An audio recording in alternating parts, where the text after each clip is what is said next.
Hello, this is Daniel Mart, and today I'm going to be doing another review. This is going to be for episode 7 of season 1 of Scorpion, and it is called Father's Day.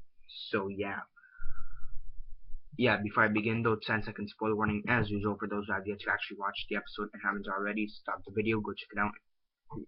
Stop the video, go check it out, and come back and watch the rest of this review. 10-second spoiler warning as usual, starting now.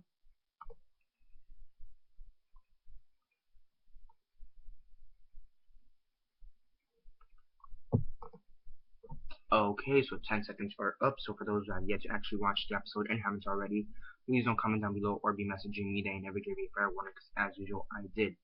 So as usual, quick synopsis, likes and dislikes, and then the rate.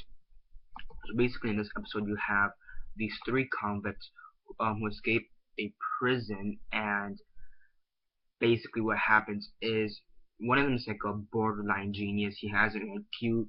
He's basically in the sweet spot, how they describe it. He's above average. He's very intelligent, yet he's not at the same level as a genius intelligence. So he has a high IQ to be called intelligent, but not a high IQ enough to be called a genius. So whatever. And he's basically a computer hacker. This computer hacker escapes jail with 2 other convicts, and basically he plans to rob the Russian banks through some intricate technical stuff and mob related business. He plans to become a millionaire through Russian and US money, and and then on the flip side you have Ralph, and basically Ralph is the little boy, and basically his dad has come back. The dad's name is Drew, and the dad came back in hopes of reconnecting with Ralph, which apparently father issues and parents issues is a huge thing among the people, among the Scorpion members, more specifically Walter and Happy.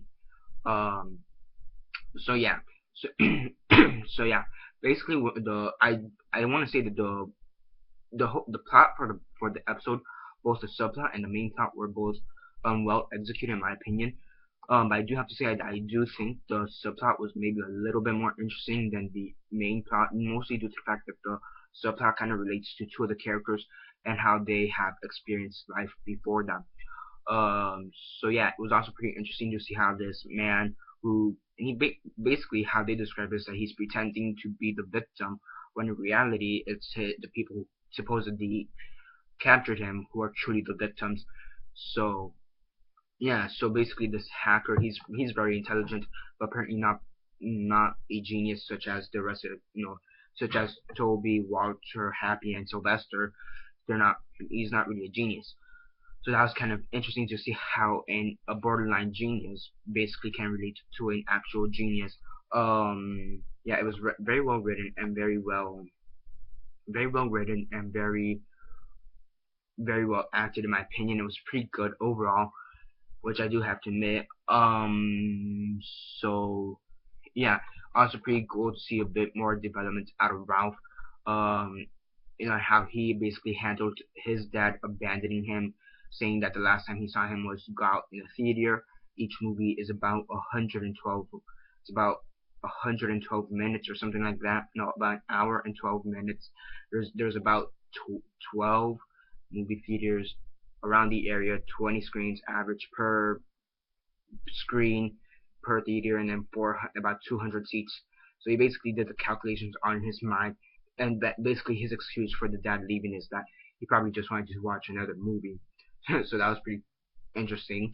I guess a way of coping, with his ingenuity and then emotion. It was pretty interesting. Also, you do get some character development out of Walter, with some flashbacks with him and Gallo. That was pretty interesting, seeing how Gallo basically turned into a father figure for Walter. That was really interesting in my opinion.